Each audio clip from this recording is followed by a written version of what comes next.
Sell থেকে বিভিন্ন ধরনের হরমোনস এবং এনজাইম বের হয়, যেগুলো এই অ্যাক্টিভিটিটাকে হেল্প করে করতে। আমাদের স্টমাকে যে খাবার হাফ ডাইজেস্টেড ফুড থাকে সেটাকে আমাদের বলা হয় কাইম, এবং এটা অনেক বেশি অ্যাসিডিক হয় কারণ HCl এর প্রেজেন্স থাকে এই স্টমাকের মধ্যে। এরপর আমাদের স্টমাক এই হাফ ডাইজেস্টেড ফুডটাকে পাঠিয়ে দেওয়া হচ্ছে স্মল ইন্টেস্টাইনে। স্মল ইন্টেস্টাইন হলো আমাদের সবথেকে ইম্পর্টেন্ট পার্ট আমাদের পুরো ডাইজেস্টিভ সিস্টেমের মধ্যে, কারণ এইখানে আমাদের মেজরিটি অফ ডাইজেশন এবং অ্যাবজর্পশন হয়।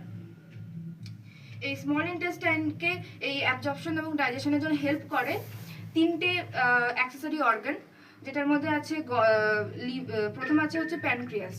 প্যানক্রিয়াস থেকে প্যানক্রিয়াটিক জুস প্রডিউস হয়। এই প্যানক্রিয়াটিক জুসের মধ্যে থাকে হচ্ছে অ্যামাইলেজ, যে কার্বোহাইড্রেট ব্রেকডাউন করতে সাহায্য করে, অ্যামাইলেজ এনজাইম। তারপর হচ্ছে আছে হচ্ছে লাইপেজ, যে প্রোটিন বা লিপিড ব্রেকডাউন করতে সাহায্য করে, আর হচ্ছে প্রোটেজ, যে প্রোটিন ব্রেকডাউন করতে সাহায্য করে। এছাড়াও আছে হচ্ছে লিভার, যেখান থেকে আমাদের বাইল সিক্রেট হয়। এই বাইল আমাদের ফ্যাটকে খুব সহজে বডিতে অ্যাবজর্ব করতে হেল্প করে। এই বাইল গল ব্ল্যাডারে স্টোর থাকে। এই প্যানক্রিয়াটিক জুস এবং বাইল আমাদের স্মল ইন্টেস্টাইনে আসে অ্যাম্পুলার ভ্যাটার নামক এই ডাক্টের মধ্য দিয়ে। এখানে এসে পুরো অ্যাবজর্পশন এবং ডাইজেশনটাকে ঘটায়। এছাড়াও আমাদের স্মল ইন্টেস্টাইনে ছোট ছোট টিস্যুর ফোল্ড রয়েছে, যাকে আমরা ভিল্লি এবং মাইক্রোভিল্লি বলি।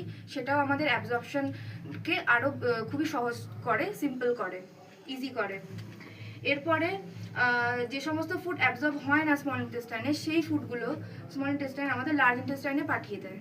লার্জ ইন্টেস্টাইনে গিয়ে এই ফুডগুলো থেকে সমস্ত জল অ্যাবজর্ব করে নেওয়া হয়, এবং যে ওয়েস্ট মেটেরিয়ালগুলো থাকে সেগুলোকে সলিডিফাই করা হয়। তারপর সেগুলো আমাদের রেকটামে জমা থাকে।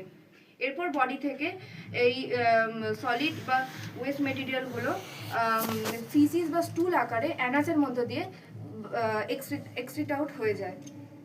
এইভাবে আমাদের পুরো ডাইজেশন প্রক্রিয়াটা সম্পন্ন হয়। এবার আমি দেখাবো কোন কোন ওয়ে দিয়ে আমাদের ডাইজেশনটা হয়।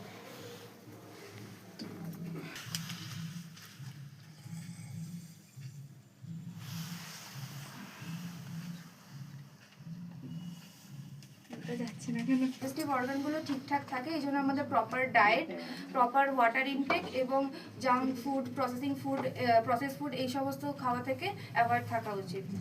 Thank you. Very good. Discussion very good.